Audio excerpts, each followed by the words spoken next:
ശനിയാഴ്ച 13-ാം തീയതി തെരഞ്ഞെടുപ്പ് ഫലം പുറത്തു വരുമ്പോൾ നിർണായകമായിട്ടുള്ള പല സൂചനകളും അതിൽ നിന്ന് ലഭിക്കും എന്നുള്ളതാണ് രാഷ്ട്രീയ കക്ഷികളും പൊതുസമൂഹവും ജിജ്ഞാസയോടും ആകാംക്ഷയോടും ഉത്കണ്ഠയോടും കൗതുകത്തോടും കൂടെ കാത്തിരിക്കുന്നത്.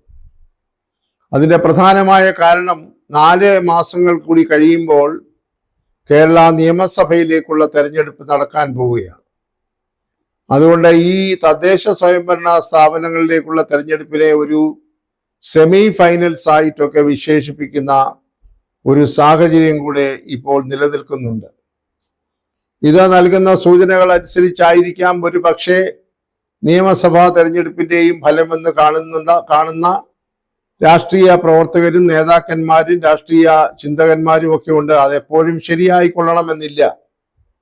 കാരണം തദ്ദേശ സ്വയംഭരണ തെരഞ്ഞെടുപ്പിന്റെ മാതൃകയും അതിൻ്റെ രീതിയുമല്ല നിയമസഭാ തെരഞ്ഞെടുപ്പിൽ സാധാരണയായി കണ്ടുകൊണ്ടിരിക്കുന്നത്. അതുപോലെ തന്നെ നിയമസഭാ തെരഞ്ഞെടുപ്പിന്റെ ഒരു രീതിയും ആ ഒരു ശാസ്ത്രവുമല്ല പാർലമെന്റ് തെരഞ്ഞെടുപ്പിൽ ഉണ്ടാകുന്നത്. അതുകൊണ്ട് ഇതെല്ലാം പ്രത്യേകമായിട്ടുള്ള പരിസ്ഥിതിയിൽ നടക്കുന്ന തെരഞ്ഞെടുപ്പുകളായതുകൊണ്ട് ഒന്ന് മറ്റൊന്നിൽ സ്വാധീനം ചെലുത്തുമെന്നൊക്കെ പറയുന്നത് ഒരു ശരാശരി നിരീക്ഷണം മാത്രമാണ്. അതിന് ശാസ്ത്രീയമായി സാങ്കേതികമായ അടിത്തറ ഇല്ല എന്നുള്ളതാണ് പരമപ്രധാനമായ കാര്യം. കേരളത്തിൽ എന്നാൽ ഈ തെരഞ്ഞെടുപ്പിലെ മുഖ്യമായ ചില അടിസ്ഥാനങ്ങളുണ്ട്. അല്ലെങ്കിൽ ഇതിൻ്റെ തെരഞ്ഞെടുപ്പിനെ മുദ്രാവാക്യങ്ങളായി 2 മുന്നണികളും 3 മുന്നണികളും സ്വീകരിച്ചിരിക്കുന്നത് ചില പ്രത്യേക വിഷയങ്ങളാണ്.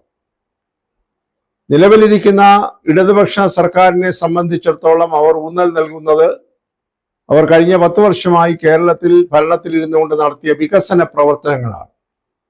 അത് അക്കമിട്ട് നിരത്തിക്കൊണ്ട് ലഘുലേഖകൾ പുറപ്പെടുവിക്കുക, സാമൂഹ്യ മാധ്യമങ്ങളെ ഉപയോഗിച്ചുകൊണ്ട് പ്രചാരണം നടത്തുക, കയ്യിലുള്ള സാമ്പത്തിക സ്ഥിതിയും അധികാരവും ഉപയോഗിച്ചുകൊണ്ട് വ്യാപകമായ പ്രചരണം അഴിച്ചുവിടുക, വേണ്ടി വന്നാൽ സർക്കാരിൻ്റെ ഏജൻസികളെ പോലും PR ഡിപ്പാർട്ട്മെന്റിനെ പോലെയുള്ള ഡിപ്പാർട്ട്മെന്റുകളെ പോലും ഉപയോഗിച്ചുകൊണ്ട് നികുതിദായകന്റെ പണം ചെലവഴിച്ച് സർക്കാരിന് വേണ്ടി പ്രചരണം നടത്തുക എന്ന മാർഗങ്ങളൊക്കെ ഭരണത്തിലിരുന്നു കൊണ്ട് സ്വീകരിക്കുന്ന ഒരു സാഹചര്യവും ഉടലെടുത്തിട്ടുണ്ട്. അത് ഭരിക്കുന്ന സർക്കാരുകൾ എപ്പോഴും പ്രയോഗിക്കുന്ന ഒരു തന്ത്രമാണ്. കേന്ദ്രത്തിൽ ഭരിക്കുന്ന BJP സർക്കാരും അവർ കയ്യിലുള്ള അധികാരവും ധാർഷ്ട്യവും ഉപയോഗിച്ചുകൊണ്ട് തെരഞ്ഞെടുപ്പുകളെ അട്ടിമറിച്ച നിരവധി സംഭവങ്ങൾ ഇപ്പോഴും ചർച്ച ചെയ്യപ്പെട്ടുകൊണ്ടിരിക്കുകയാണ്. ബഹുമാനപ്പെട്ട പ്രതിപക്ഷ നേതാവ് രാഹുൽ ഗാന്ധി വോട്ട് ചോരി എന്ന് പറയുന്ന ഒരു വലിയ മുദ്രാവാക്യവുമായി രംഗത്തിറങ്ങിയിട്ട് നാളുകളേറെയായി. അർഹരായിട്ടുള്ള ലക്ഷക്കണക്കിന് വോട്ടർമാരെ വോട്ടേഴ്സ് ലിസ്റ്റിൽ നിന്ന് വെട്ടിമാറ്റിക്കൊണ്ടുള്ള വോട്ട് പട്ടിക പരിഷ്കരണം എന്ന് പറയുന്ന അസാധാരണമായിട്ടുള്ള അശാസ്ത്രീയമായ പ്രക്രിയ SIR എന്ന പേരിൽ നടത്തുമ്പോൾ അതിനെതിരായി അതിശക്തമായിട്ടുള്ള വിമർശനമാണ് പ്രതിപക്ഷ കക്ഷികൾക്ക് ഇന്ത്യൻ നാഷണൽ കോൺഗ്രസിന്റെ നേതൃത്വത്തിൽ പാർലമെന്റിലും മറ്റും നടത്തിക്കൊണ്ടിരിക്കുന്നത്. SIR എന്ന് പറയുന്നതായിട്ടുള്ള നിയമവിരുദ്ധമായ, അതായത് ഭരണഘടനാ വിരുദ്ധമായിട്ടുള്ള ഒരു സമ്പ്രദായം ഒരിക്കലും നീതിയുക്തമല്ല, നീതിയായിട്ടല്ല നടത്തുന്നത്. ബോധപൂർവം BJPക്ക് താല്പര്യമില്ലാത്ത ലക്ഷക്കണക്കിന് വോട്ടർമാരെ ലിസ്റ്റിൽ നിന്ന് വെട്ടിമാറ്റാനാണ് ശ്രമിക്കുന്നത് എന്നുള്ള ആക്ഷേപം പരക്കെ ചർച്ച ചെയ്യപ്പെട്ടുകൊണ്ടിരിക്കുന്നു. ഇപ്പോൾ നടക്കുന്ന പാർലമെന്റ് സമ്മേളനം പേരും ഇതിന്റെ പേരിൽ പ്രക്ഷുബ്ധമായിക്കൊണ്ടിരിക്കുകയാണ്. ബീഹാറിൽ നടന്ന തെരഞ്ഞെടുപ്പിൽ ലക്ഷക്കണക്കിന് അർഹതയുള്ള വോട്ടർമാരെ വെട്ടിമാറ്റി എന്നുള്ള ആക്ഷേപം വസ്തുതാപരമായി തെളിയിക്കാൻ രേഖകളുമായി ബഹുമാനപ്പെട്ട രാഹുൽ ഗാന്ധി പലപ്പോഴും ശ്രമിച്ചുകൊണ്ടിരുന്നിട്ടും അത് കേൾക്കാത്ത മട്ടിലാണ് BJP മുന്നോട്ട് പോകുന്നത്. കേരളത്തിലെ സർക്കാരും CPMന്റെ നേതൃത്വമുള്ള സർക്കാരും അക്കാര്യത്തിൽ അവരുടെ കയ്യിലുള്ള അധികാരവും ധാർഷ്ട്യവും ഉപയോഗിച്ചുകൊണ്ട് എല്ലാ തരത്തിലുള്ള അട്ടിമറികളും തെരഞ്ഞെടുപ്പിൽ നടത്തുന്നതിൻ്റെ പരാതികൾ പലയിടത്തു നിന്ന് കേട്ടുകൊണ്ടിരിക്കുന്നു. അർഹരായ വോട്ടർമാരെ പട്ടികയിൽ നിന്ന് മാറ്റുക, സ്ഥലത്തില്ലാത്തവരും മരിച്ചുപോയവരുടെ പേരിലുള്ള വോട്ടുകൾ പാർട്ടി സഖാക്കളെ കൊണ്ട് കള്ളവോട്ട് ചെയ്യിക്കുക, അതായത് ആരെങ്കിലും നാമനിർദ്ദേശ പത്രിക സമർപ്പിക്കാൻ എതിർ പാർട്ടിയിൽ നിന്ന് പ്രതിപക്ഷത്ത് പോയാൽ അവരെ ആക്രമിച്ച് കൈകാര്യം ചെയ്ത് ഓടിക്കുക. കണ്ണൂർ ജില്ലയിലൊക്കെ ചിലയിടങ്ങളിൽ പ്രതിപക്ഷ കക്ഷികളുടെ സ്ഥാനാർത്ഥികൾക്ക് നാമനിർദ്ദേശ പത്രിക പോലും കൊടുക്കാൻ കഴിഞ്ഞിട്ടില്ല. എന്തൊരു ജനാധിപത്യമാണ് ഈ സംസ്ഥാനത്ത്! പ്രതിപക്ഷത്തെ കടന്നാക്രമിച്ച് ശാരീരികമായി കൈകാര്യം ചെയ്ത് നാമനിർദ്ദേശ പത്രിക പോലും കൊടുക്കാൻ കഴിയാത്ത സാഹചര്യം മാർക്സിസ്റ്റ് കമ്മ്യൂണിസ്റ്റ് പാർട്ടിയുടെ സെക്രട്ടറിയുടെ ഭാര്യ ഭരിക്കുന്നതായിട്ടുള്ള മുനിസിപ്പാലിറ്റിയിൽ പോലും ഉണ്ടെന്ന് പറയുന്നത് എത്ര അപലപനീയമാണ്, അപഹാസ്യമാണ്. അവിടെ പാവപ്പെട്ട സ്ഥാനാർത്ഥികൾക്ക് നാമനിർദ്ദേശ പത്രിക കൊടുക്കാൻ അവിടെ ഈ സഖാക്കൾ കായികമായി അനുവദിച്ചില്ല. അതിൽ വീമ്പിളക്കുകയാണ്. ഞങ്ങൾ ഏകകണ്ഠമായി തിരഞ്ഞെടുക്കപ്പെട്ടു എന്നൊക്കെ പറഞ്ഞ് വീമ്പിളക്കുകയാണ്. ഇതൊരുതരം ഏകാധിപത്യത്തിന്റെ സൂചനയല്ലേ കാണുന്നത്? ജനാധിപത്യം ഒന്ന് വാദവരാതെ പറയുകയും ഇത്തരം ഏകാധിപത്യ പ്രവണതകൾ കാട്ടുകയും ചെയ്യുന്ന ഇരട്ടത്താപ്പ് CPM-നെ സംബന്ധിച്ചിടത്തോളം എല്ലാ കാര്യങ്ങളിലും ഉണ്ട് എന്ന് അവർ തന്നെ തെളിയിച്ചുകൊണ്ടിരിക്കുന്നു. ഈ സാഹചര്യത്തിലാണ് ബഹുമാനപ്പെട്ട AICCയുടെ സെക്രട്ടറിയായ KC വേണുഗോപാലും കേരളത്തിന്റെ ചില അവകാശവാദങ്ങളെ ചോദ്യം ചെയ്തുകൊണ്ട് രംഗത്ത് വന്നത്. വിഴിഞ്ഞം പ്രോജക്റ്റ്, ദേശീയപാതയുടെ വികസനം, അതുപോലെയുള്ള നിരവധി വികസന പ്രവർത്തനങ്ങൾ ബഹുമാനപ്പെട്ട ഉമ്മൻചാണ്ടിയുടെ കാലത്ത് ആരംഭിച്ചതുപോലെ ഇപ്പോൾ തങ്ങളുടെ നേട്ടമാണ് എന്ന് പറഞ്ഞുകൊണ്ട് വ്യാപകമായി പ്രചരണം അഴിച്ചുവിട്ടതിനെ ബഹുമാനപ്പെട്ട KC വേണുഗോപാലും കേരളത്തിന്റെ പ്രതിപക്ഷ നേതാവ് VD സതീശനും ആവർത്തിച്ച് വിമർശിച്ചപ്പോൾ തൊഴിന്യായങ്ങളുമായി ബഹുമാനപ്പെട്ട മുഖ്യമന്ത്രി ചില വിശദീകരണങ്ങളും ചോദ്യങ്ങളുമായി മാധ്യമങ്ങളിലൂടെ രംഗത്ത് വന്നിരിക്കുകയാണ്. അദ്ദേഹം അക്കമിട്ട് ഒരു ഡസൻ ചോദ്യങ്ങളാണ് ഇന്നലെ മാധ്യമങ്ങളിലൂടെ പുറത്തുവിട്ടത് പ്രതിപക്ഷ നേതാവിനോടും പരോക്ഷമായി ശ്രീ KC വേണുഗോപാലിനോടും. തൻ്റെ ഇടത്തോടുകൂടി ശ്രീ KC വേണുഗോപാലും ശ്രീ VD സതീശനും ഈ സംവാദങ്ങൾക്ക് ഞങ്ങൾ തയ്യാറാണ്, നേരിട്ടുള്ള ഒരു സംവാദത്തിന് നിങ്ങൾക്ക് തയ്യാറുണ്ടോ എന്ന് ചോദിച്ചുകൊണ്ട് ബഹുമാനപ്പെട്ട മുഖ്യമന്ത്രിയുടെ സമയവും സ്ഥലവും ആവശ്യപ്പെട്ടിരിക്കുകയാണ്. വെല്ലുവിളിയല്ല അവർ നടത്തിയിരിക്കുന്ന, മറിച്ച് ക്ഷണമാണ്. നിങ്ങൾ ഉന്നയിക്കുന്നതായിട്ടുള്ള പ്രശ്നങ്ങൾക്ക് ഞങ്ങൾ ഉത്തരം പറയാൻ ഞങ്ങൾ തയ്യാറാണ് എന്ന് KC വേണുഗോപാലും പ്രതിപക്ഷ നേതാവ് VD സതീശനും ഏകസ്വരത്തിൽ പറയുന്നു. അക്കമിട്ട് നിങ്ങളുടെ ചോദ്യങ്ങൾക്ക് ഞങ്ങൾ അക്കമിട്ട് മറുപടി തരാൻ തയ്യാറാണ്. കള്ളപ്രചരണങ്ങൾ അവസാനിപ്പിക്കണം. ചെയ്യാത്ത കാര്യത്തിന്റെ പേരിൽ നിങ്ങൾ വീമ്പിളക്കുന്ന പരിപാടി അവസാനിപ്പിക്കണമെന്ന് ശക്തമായ ഭാഷയിൽ ശ്രീ KC വേണുഗോപാലും VD സതീശനും ആവർത്തിച്ച് പറഞ്ഞുകൊണ്ടിരിക്കുകയാണ്. എന്നാൽ ക്ഷണം സ്വീകരിച്ചതായി ഇപ്പോഴും ബഹുമാനപ്പെട്ട മുഖ്യമന്ത്രിയിൽ നിന്ന് പ്രതികരണം ഉണ്ടായിട്ടില്ല. അദ്ദേഹം ചോദ്യങ്ങൾ ആവർത്തിച്ചുകൊണ്ടിരിക്കുന്നു, അവകാശവാദങ്ങൾ പുറപ്പെടുവിച്ചുകൊണ്ടേയിരിക്കുന്നു. അതിന് വാഴ്ത്തുപാട്ട് പാടാനായി കുറെ സഖാക്കളെയും പാർട്ടിയുടെ സെക്രട്ടറിയെയും ഒക്കെ ഒരുക്കി നിർത്തിയിരിക്കുകയാണ്. ഏതെങ്കിലും ഒരു ചെറിയ കാര്യം പെരുപ്പിച്ച് കാണിച്ചുകൊണ്ട് അതുപയോഗിച്ചുകൊണ്ട് പ്രതിപക്ഷ കക്ഷികളെ തളയ്ക്കാനുള്ള ശ്രമമൊക്കെ തിരിഞ്ഞടിക്കുന്നു എന്നുള്ളതാണ് യഥാർത്ഥത്തിൽ സ്ഥിതി. അതിൽ ഏറ്റവും പ്രമാദമായിട്ടുള്ളതാണ് ശബരിമല ശ്രീ അയ്യപ്പന്റെ സ്വർണ്ണ കൊള്ള. കോടിക്കണക്കിന് രൂപയുടെ സ്വർണം കട്ടെടുത്ത ആളുകളിൽ പ്രധാനികളായിട്ടുള്ള 2 CPM നേതാക്കൾ ഇപ്പോൾ ജയിലിലാണ്. അതേക്കുറിച്ച് മുഖ്യമന്ത്രിക്ക് മിണ്ടാട്ടമില്ല.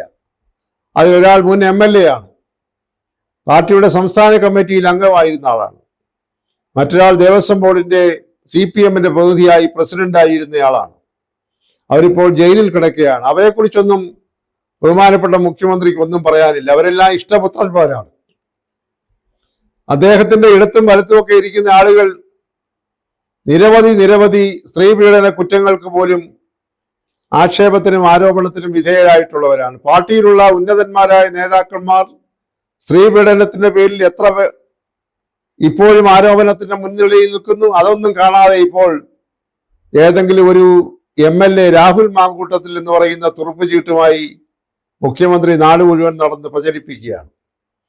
അത് ഉൾക്കൊള്ളുന്ന ഒരു പൊതുസമൂഹമല്ല എന്നുള്ള കാര്യത്തിൽ യാതൊരു സംശയവും വേണ്ട. മാത്രവുമല്ല, അതിശക്തമായിട്ടുള്ള ഒരു ഭരണവിരുദ്ധ വികാരം കേരളത്തിന്റെ അങ്ങേയറ്റം മുതൽ ഇങ്ങേയറ്റം വരെ ആഞ്ഞടിച്ചുകൊണ്ടിരിക്കുകയാണ്. അതുകൊണ്ട് കടുത്ത ഒരു പരീക്ഷണത്തിലൂടെയാണ് ശ്രീമാൻ പിണറായി വിജയൻ മുന്നോട്ട് പോകുന്നത്, അല്ലെങ്കിൽ ഇടതുപക്ഷ ജനാധിപത്യ മുന്നണി പൊയ്ക്കൊണ്ടിരിക്കുന്നത് എന്നതാണ് പരമമായിട്ടുള്ള ഒരു യാഥാർത്ഥ്യം. എന്തെല്ലാം പൊള്ളയായ അവകാശവാദങ്ങൾ ഉന്നയിച്ചാലും അധികാരത്തിൽ നിറങ്ങാൻ 4 മാസം മാത്രമേ ഇരിക്കെ 5 വർഷം മുമ്പ് പ്രകടന പത്രികയിൽ പറഞ്ഞ പാവപ്പെട്ടവർക്ക് നൽകുന്ന പെൻഷൻ 1600 നിന്ന് 2000 ആക്കി 4 മാസത്തെ ഭരണം ശേഷിക്കുമ്പോൾ ആ തരത്തിലുള്ള ചില സൗജന്യങ്ങളൊക്കെ കൊടുത്തുകൊണ്ട് വോട്ട് വാങ്ങിക്കാമെന്നുള്ളതൊക്കെ തിരിച്ചടിക്കാൻ പോകുന്നു എന്നുള്ളതാണ് ഇപ്പോഴത്തെ പരമമായ യാഥാർത്ഥ്യം. അതുകൊണ്ട് ബഹുമാനപ്പെട്ട AICC സെക്രട്ടറി KC വേണുഗോപാലും പ്രതിപക്ഷ നേതാവ് ശ്രീ VD സതീശനും ബഹുമാനപ്പെട്ട മുഖ്യമന്ത്രിയെ ആവർത്തിച്ച് ക്ഷണിച്ചുകൊണ്ടിരിക്കുന്നു. നിങ്ങളൊരു സംവാദത്തിന് തയ്യാറുണ്ടോ? അതിന് സമയവും തീയതിയും സ്ഥലവും താങ്കൾ നിശ്ചയിച്ചുകൊള്ളുക എന്ന് പറഞ്ഞിട്ട് മുഖ്യമന്ത്രി സൗകര്യപൂർവ്വം മൗനം പാലിക്കുകയാണ്. ആ ക്ഷണം അദ്ദേഹത്തിന് ആർജവം ഉണ്ടെങ്കിൽ സ്വീകരിക്കണം. രാഷ്ട്രീയമായ സംവാദത്തിന് തയ്യാറാവണം. അല്ലാതെ ദുർഗന്ധം പരത്തുന്ന കഥകൾ ധരിച്ചുകൊണ്ട് നാറുന്ന കഥകൾ പ്രചരിപ്പിച്ചുകൊണ്ട് വോട്ട് നേടാൻ ശ്രമിക്കുന്നത് വളരെ ഹീനമാണ്, തരം താണതാണ്, വില കുറഞ്ഞതാണ്, ഒരു മുഖ്യമന്ത്രിക്ക് ചേർന്നതല്ല. അദ്ദേഹം തന്നെ ഇടത്തോട്ടും വലത്തോട്ടും നോക്കണം. അദ്ദേഹത്തോട് ഒപ്പം ഇരിക്കുന്ന ആളുകളിൽ എത്ര പേര് ഈ ആരോപണത്തിനും ഇതുപോലെയുള്ള കേസുകൾക്കും വിധേയരായിട്ടുണ്ട്? എന്താ അവരെക്കുറിച്ചൊന്നും പറയാത്തത്? പല പരാതികളും അദ്ദേഹത്തിന് ഇതുപോലെ സ്ത്രീ പീഡനത്തിന്റെ പേരിൽ കിട്ടിയിട്ട് അതെല്ലാം അലമാരിയിൽ വെച്ച് പൂട്ടിയിരിക്കുകയാണല്ലോ.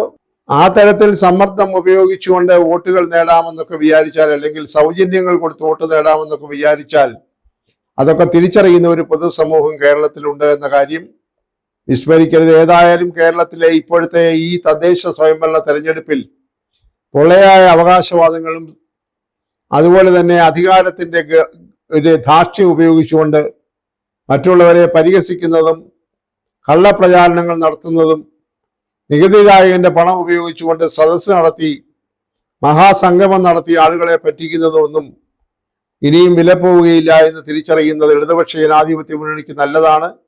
ശബരിമല കൊള്ളയ്ക്ക് സമാധാനം പറഞ്ഞെങ്കിലേ പറ്റുകയുള്ളൂ. അതിനുള്ള തിരിച്ചടി ഇപ്രാവശ്യം കിട്ടുമെന്ന കാര്യത്തിൽ ആർക്കും സംശയമില്ല.